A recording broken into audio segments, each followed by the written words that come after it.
है, बता हमें। भगवान ने कहा, मैया ने कहा, देख लाला तेरे बाबा है ना, प्रातः प्रातः कहाँ चले गए, मिलना रहे। और मिलना रहे, ठाकुर जी से कोई हो सकता है क्या? इसलिए मैया को साधना दी भगवान ने, चिंता मत कर तू, और अपने बाबा को ढूंढ के हम लाएंगे। वरुण देवता के पास में भगवान चले गए। और देखिए वरुण लोक में जब भगवान पधारे हैं बलराम जी के साथ, तो इन वरुण देवताओं ने उनका बड़ा सम्मान किया है, वंदन किया है, हाथ जोड़ करके खड़े, प्रभु जी आप आए, आपने आने का कष्ट क्यों दिया? हमें कहा होता ना, आप क्यों आए यहाँ पर? ठाकुर जी ने कहा, हम अपना काम करने के लिए आए हैं, और अपना काम स्वयं ही करना चाहिए भैया। हमारे बाबा को तुम लेकर के आए हो ना? हाँ, तो इन्हें हमारे साथ जाने की अनुमति दो।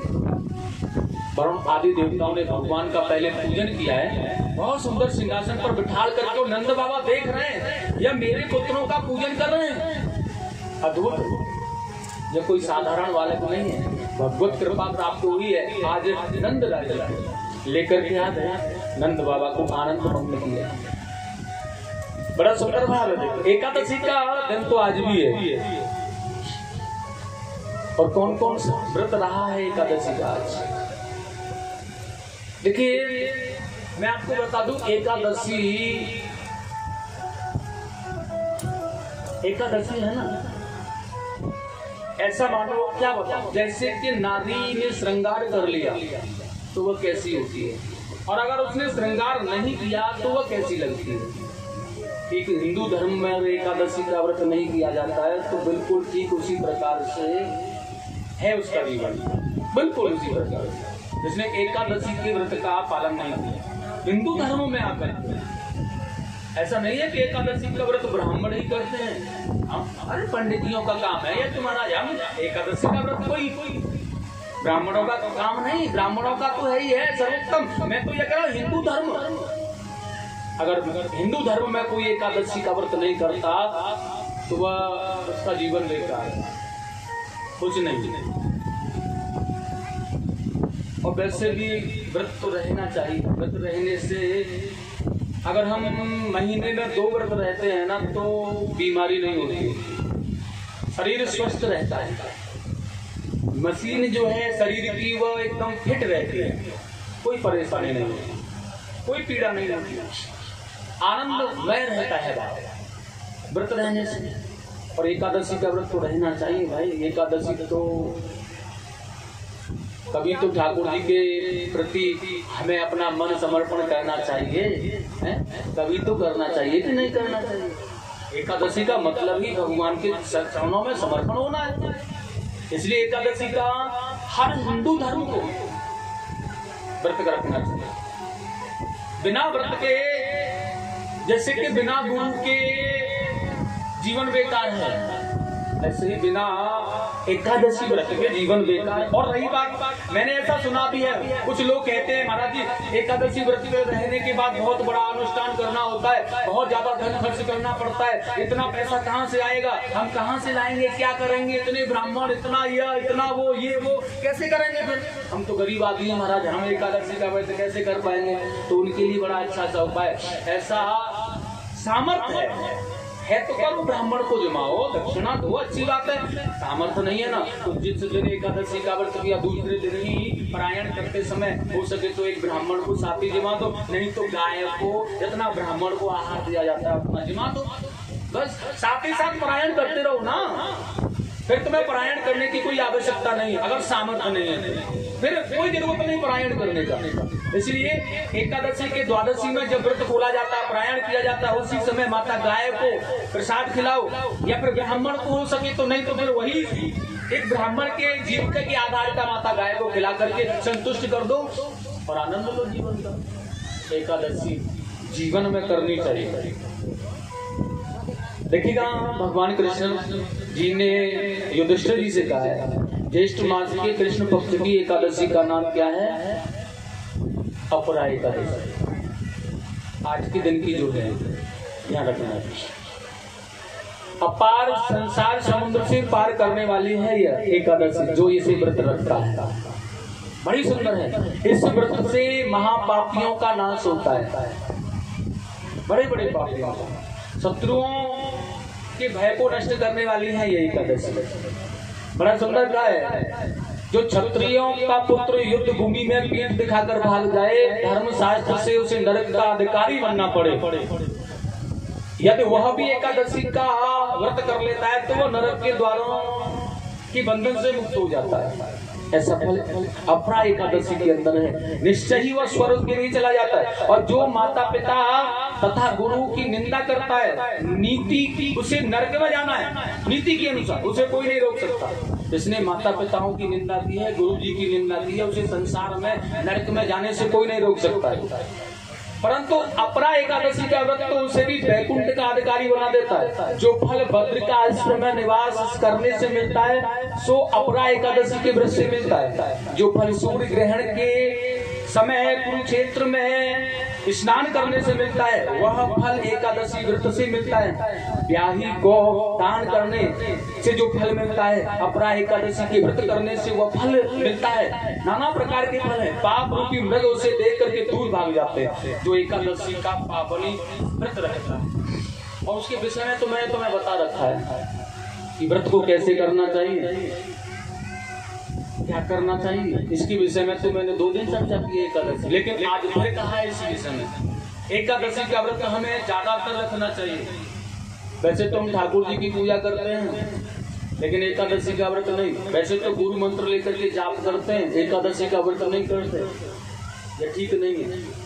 हमें अपने हिंदू धर्म को जागृत करने के लिए एक आवाज उठानी होगी, हमें क्रियाएं बनानी होंगी, व्रत रहना होगा। परिवार वाले नहीं रहने देते, या ऐसा करते हैं वैसा करते हैं, तुझे दुनिया से क्या मतलब, तू अपने आप को संभाल। जब तू समझ जाएगा तेरा परिवार समझ जाएगा निश्चित। पहले अपने आप को संभालने की तो कोशिश कर। जिस दिन तू समझ जाएगा ना तेरा परिवार भी समझ जाएगा, सब समझ जाएंगे। ध्यान रख ले।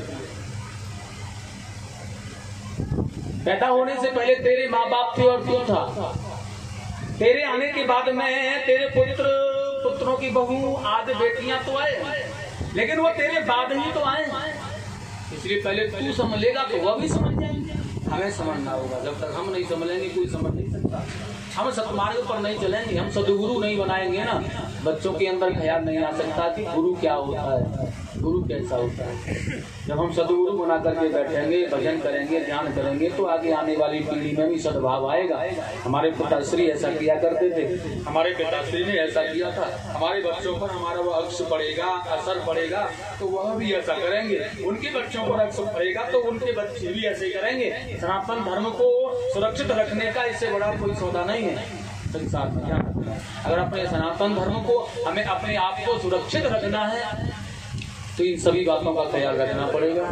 अन्यथा ना ही हम सुरक्षित होंगे, ना ही हमारा धर्म सुरक्षित होगा। ध्यान रखना। विशेष रूप से जरूरी है गाय माता की सेवा करना, गंगा के पवित्र जल में स्नान करना है तो कैसे करना है वो मैंने उस दिन भी बताया था आपको। कुछ लोग ऐसा भी मानते हैं गंगा स्नान करने के लिए जाना है, रात्रि में जागने के बाद चल दिए, चोला तस्ता हमारा परोसा लिया और वहीं जाकर के खा कर के आएंगे। स्नान करने बगैर स्नान के गंगा माता का स्नान करने भी नहीं जाना चाहिए। ध्यान रखना। बाकी तो मैंने तुम्हें नियम बताए ही थे कैसे स्नान करना, डुबकी लगानी होती है या क्या करना, ऐसा सोचो ना वहीं स्नान करेंगे। गंगा एक मन का मंदिर है, गंगा कोई नदी नहीं है। ध्यान रखना। गंगा पवित्र है, मंदिर है, मंदिर में बिना स्नान के नहीं जाना चाहिए। ऐसे ही हमें उस मंदिर का दर्शन करना है, उस मंदिर में प्रवेश करना है तो बिना स्नान के नहीं जाओ। वहाँ नदी में स्नान करने नहीं जाना है, बाथरूम में स्नान करने नहीं जाना है, स्विमिंग पूल में स्नान करने नहीं जाना। वहाँ हमें मंदिर का दर्शन करने जाना है। वह मंदिर है हमारे हिंदू धर्म का, उस मंदिर में जाना है तो स्नान घर से करके जाओ, घर पे स्नान।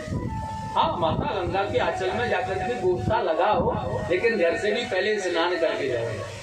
ये वेद कहते हैं हमारे शास्त्र, मैं नहीं कह रहा हूँ, शास्त्र कह रहे हैं हमारे इस बात को। अच्छे महर्षियों के पास में ये ज्ञान मिलता है। मन बना लिया है क्या ये गंगा जी तो जा ही रहे हैं, वहीं गोता लगाएंगे, दो ज्यादा लगा लेंगे।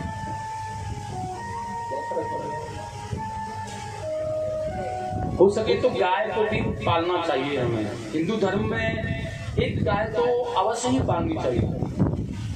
हमारे यहाँ जगह नहीं, स्थान नहीं है, आदि कारक हैं, बाधा हैं, तो हमें एक गाय के बराबर का किसी गौशाला में दान देना चाहिए। उसकी जीविका के आधार से हमें ऐसा कुछ धन अर्जित करना चाहिए। वैसे आप कहें महाराज जी ऐसे करते रहेंगे, कथाओं में दान दें, गौशाला में दान दें, हैं? और अतिथियों में जो आए उनको दान ही दें, तो फिर दान ही देते रहेंगे तो क्या होगा? लेकिन शास्त्र कह रहा है, मैं नहीं कह रहा, अपने जीवन की कमाई का 10वां भाग दान ही करना है, करना चाहिए। और आप, मैं कह रहा हूं कि 10वें भाग को तो छोड़ो, 5 ही भाग दान कर दो, उसी से कल्याण हो जाए। 5वां भाग दान कर दो, 10 मत करो। उसमें गाय सेवा, गौ सेवा, गंगा सेवा, मित्र सेवा, संत सेवा, कथा सेवा सब हो जाएगी। करने वाला होगा तो 5% में, लेकिन कोई करने के लिए तैयार नहीं होता। जोड़ के जमा करके, जोड़ के जमा करके घर जाएंगे, हमारे बच्चे, नाती, बेटा, ये सब इसको आनंद लेंगे। तेरी आंखें बंद होने के बाद में तुझे क्या पता है कि इसका क्या होगा? पता है कुछ? हमारे नेत्र बंद हो जाए, हमें क्या पता है क्या हो रहा है? यह मानव जीवन जब तक है, यह शरीर जब तक दिख रहा है, जब तक तो यह लाड़ दुलार, बेटा, बहू, नाती, पोते, यह सर्वस्व है। और इसके नेत्रों के एक क्षण मात्र के लिए बंद हो, एक श्वास आना बंद हो जाए, नेत्र बंद हो जाए, फिर इस शरीर का क्या होता है? क्या है शरीर? एक माटी का पुतला है। घर वाले जो होते वही कहते बदबू आ रही है, ले जाओ। अपने सगे होते हो, अपना जो बेटा होता है, अपना जो अक्ष है, अपनी माता के अक्ष रुधिर से जो पैदा होकर के आया, वही कह रहा है ले जाओ, इसमें बदबू आ रही है। कहाँ है बेटा दूल्हा? फिर क्यों कमा के रख रहा है? अरे जैसे तूने अपने जीवन को यापन किया है, क्या उसका धर्म नहीं है तेरे पुत्र का कि वह अपने जीवन को उसी भांति यापन करे? क्या उसके नाती का धर्म नहीं है कि वह अपने जीवन को उसी भांति यापन करे? तूने ठेका ले रखा है सबका, तू ही जमा करके जाएगा, अपनी 7 पीढ़ियों का इंतजाम करके तुझे ही जाना है। जैसे तू सोच रहा है अपने परिवार के लिए, वैसे उनका कर्तव्य वह सोचेंगे। तुझे क्यों टेंशन है? तू क्यों परेशान हो रहा है? इसलिए छोड़ दे ये झंझट। आज समझ गया है, आज ही कर दे। अवश्य है माता पिता, पितृ सेवा। मैंने आपको बताया गौ सेवा, गंगा में स्नान, और देखिए पितृ सेवा, माता पिता के चरणों की सेवा बहुत जरूरी है, बहुत ज्यादा जरूरी है। मातृ देवो भव, पितृ देवो भव, गुरु देवो भव। जीवन में माता पिता की सेवा नहीं की है, माता पिता की सेवा नहीं कर पा रहे हो, तो फिर कुछ भी करने का मन में सोचो मत। निश्चित है, क्योंकि सबसे बड़े देवालय हैं हमारे माता पिता। अगर हम उनकी सेवा करने का सामर्थ्य रखते हैं तो ही हम ठाकुर जी की सेवा कर पाएंगे, तीर्थों की सेवा कर पाएंगे, और तो ही हम अपने पैरों से कुछ कर पाएंगे, हाथों से कुछ कर पाएंगे। दान, तर्पण, यज्ञ आदि विचार जो भी है, माता पिता की सेवा जरूरी है। जब तक माता पिता की सेवा नहीं करोगे कुछ भी नहीं मिल सकता है। मैंने बार बार आपसे कहा है, प्रातः काल उठकर रघुनाथा, माता पिता गुरु नावे माता।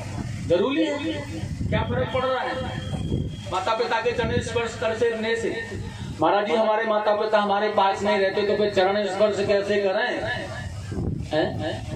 चित्र तो अंकित होता है तुम्हारे पास में माता पिता का, या फिर मन से हाथ जोड़ करके बस मातृ देवो भव, पितृ देवो भव, गुरु देवो भव, प्रणाम कर लो, पास में नहीं है तो, लेकिन करो पहले।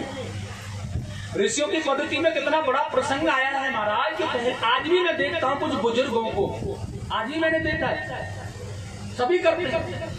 प्रातः काल जब बुजुर्ग लोग उठते हैं ना, तो वह ऐसे हाथों को आगे करके रात्रे बसते लक्ष्मी, और कुछ जानते भी नहीं इस मंत्र को, कुछ बड़े वृद्ध जानते नहीं है, लेकिन उन्हें हाथ ऐसे करना है।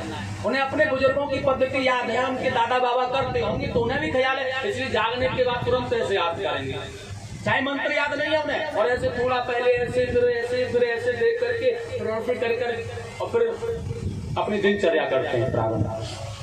लेकिन क्यों करते हैं सब? महाराज जी बेकार की बात क्यों बता रहे हो? ऐसा करने से क्या हो जाएगा? अब मैं बताऊं आपको, ऐसा करने से होगा क्या, किस लिए किया जाता है? रात्रि बसते लक्ष्मी, कर्मत ही सरस्वती, कर्मूले तो गोविंद, प्रभाते कर दर्शन।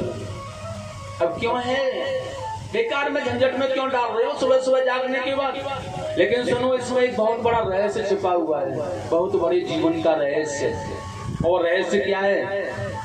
ऋषियों की पद्धति में आया है, जब हम ऐसे हाथ करके कह रहे हैं ना, जागने के बाद रात्रि तो बड़े आराम से व्यतीत हो जाती है, और रात्रि व्यतीत होने के बाद में जैसे दिन निकलता है ना, वह प्रेशर हमारे दिमाग में जो चल रहा होता है, कौन सा प्रेशर पता है? पापा जी गुरुजी फीस मांग रहे थे, बिलवाने में आकर पर्ची दे दी, महाराज जी इतना बिल हो गया है। ये प्रेशर, कर्जा वाला आ गया, कब व्यवस्था कर रहे हो? ये प्रेशर क्या है?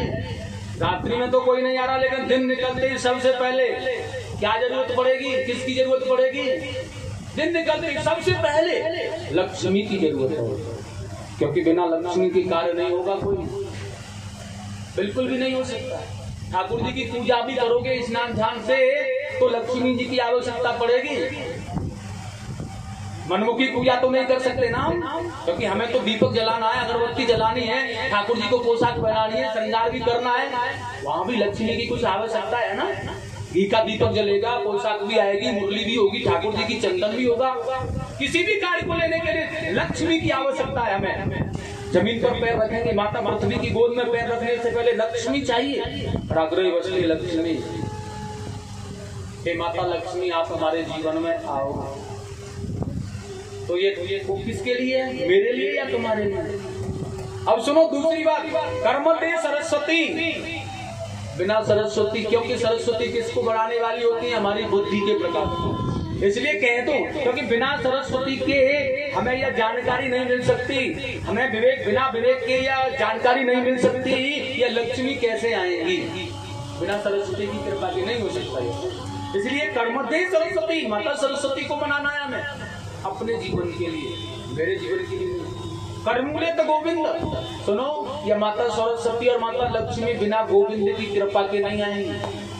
आएंगी भी ना तो लक्ष्मी जी अगर बिना गोविंद की कृपा के आ जाए, तो यह लक्ष्मी जी का बहाना है ना, वह उल्लू है, उल्लू पर सवार होकर के आएगी, उल्लू बना करके चली जाएगी। और कर्मूले तो गोविंद, अगर गोविंद को बुला लिया है तो यह पता है गरुड़ पर सवार होकर के आएगी, भगवान गोविंद के साथ में, भगवान नारायण के साथ में, और सदा सदा के लिए तुम्हारे यहाँ रगड़ती रहेगी अपना माथा, फिर जाएगी नहीं, क्योंकि पति इसके साथ में होंगे, प्राण प्रिय इसके साथ में होंगे, तो यह जाएंगी नहीं। इसलिए सतगुरु प्रभु जी, हे गोविंद, हे कृष्ण, हे भगवान, आप कृपा करो इनके ऊपर, इन्हें लेकर के आओ अपने लिए, आपके लिए। यह सब ऐसा अगर प्रातः काल जागने के बाद में ऐसा बोलो, ऐसा कहो भगवान से, तो जीवन का कल्याण। माता पृथ्वी का स्पर्श करो, माता पृथ्वी, उस माता पृथ्वी पर कितने पाप पुण्य, कितना कार्य करते हैं, उनके लिए नमन करना, माता पिता को नमन करना ये जरूरी है। मातृ भाव, मातृ प्रेम जिसने नहीं किया, माता से प्रेम जिसने नहीं किया, वो जीवन में किससे प्रेम कर सकता है? जैसे अपनी माँ की चरण स्पर्श नहीं किए, पिता के चरण स्पर्श नहीं किए, वो किसके चरण स्पर्श करता है? किस कहाँ, किस मंदिर में, किस भगवान के यहाँ जाकर मस्ता रख सकता है? कहाँ टेक सकता है?